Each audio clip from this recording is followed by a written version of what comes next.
Hello, I'm James Cobb. I'm one of the directors of Inspired Villages, and I'm here today at Millfield Green, which is our latest retirement village in Caddington in Bedfordshire. And one of the exciting things about this village, it's going to be the first net zero carbon regulated energy retirement village in the country. So what does that mean? And that's what I'm here today to find out. So I'm going to be talking to Dr. Matthew Trewhella, who's the managing director of Kensa, who's doing the heat pump work. And I'm talking to Phil Parker, who's our commissioning manager, and he will talk about everything else we're doing here to make this such a special village. And I'm interested not only what we're doing, but why we're doing it, and more importantly, what it means for our customers who will be living here.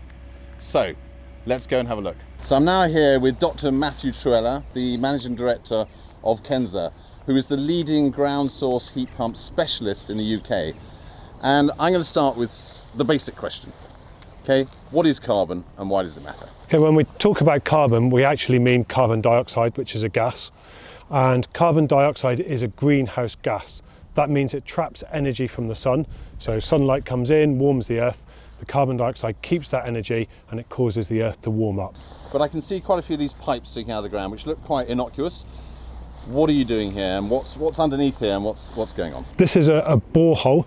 And this is the energy source for the heating and hot water on the development. So underneath here is a borehole. Inside that borehole, we've put these two pipes and they are joined at the bottom, forming a U shape. And this is going to be extracting the heat from the ground and will go into the apartments and into the energy centre of the main building. And this is going to be used to provide all the heating and all of the hot water for the development. So Matt, we're now at the other end of the site. We're right next door to the energy centre. And we're looking down a hole. Now what I understand is everything that we've just been talking about comes into here, feeds through the energy centre, and then we're going to talk about what happens in each property.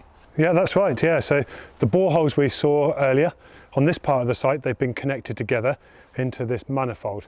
And they all come in pairs, and then those pairs are grouped together and sent on into the energy centre in these larger pipes that you can see behind. This is where the boreholes that we were looking at earlier all connect together. So each of these pipes are a pair connected to one borehole, and the chilled water from the heat pump goes from the heat pump down through this large pipe, out along that pipe along the bottom to the borehole at around 5 degrees, comes back at 10, and it comes back in along these pipes along the top. And this larger pipe combines all of those flows from all of the boreholes together and sends them off to the building, the energy centre here behind us. So I understand the energy heat centre, I understand everything's coming through to here, and then it gets fed through to the property. What's he carrying? He's carrying a shoebox heat pump. So this is the bit with the refrigeration cycle. This is where the magic happens.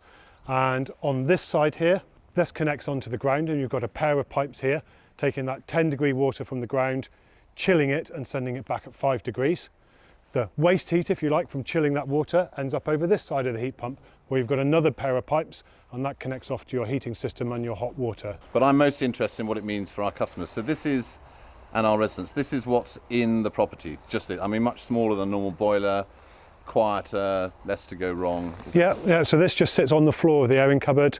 There's no combustion going on here, so there's no products of combustion, so there's no flammable gas being brought into it, and there's no carbon monoxide and carbon dioxide to be taken away, so very nice and safe. So I'm now here with Phil Parker, who is our commissioning manager. We've had a look at what Kensa are doing. I want to unbox slightly why we're doing this. It's the right thing to do, and we want to get ahead of the curve on this. If we do these changes, we'd like to think that other developers will do the same, and then we're making a big change rather than it just being us doing it.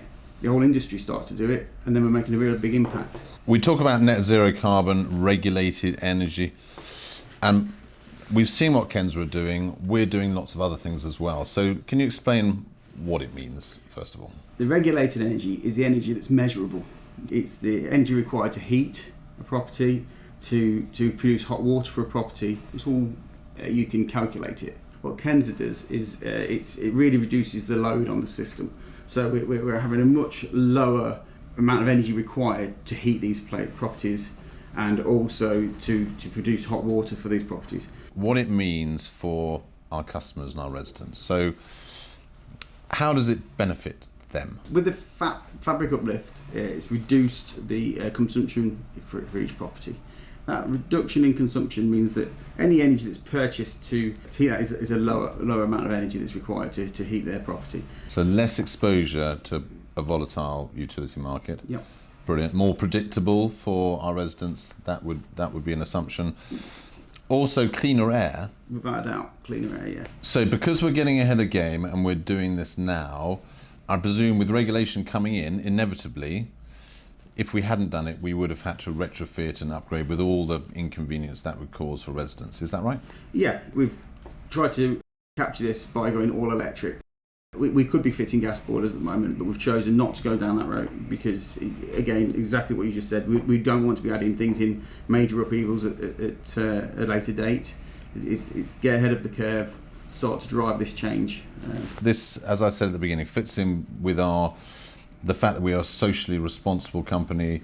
It fits in beautifully with our whole well-being agenda, and we're getting ahead, so it's not going to be an inconvenience in the future to retrofit. Phil, brilliant talking to you. Thank you very much. This is going to be the first of a series we're going to do. In months to come, we'll be able to see these things being fitted, and when the village is up and running, we'll be able to follow the journey, if you like, the whole way through. Yeah. So thank you. Thank you.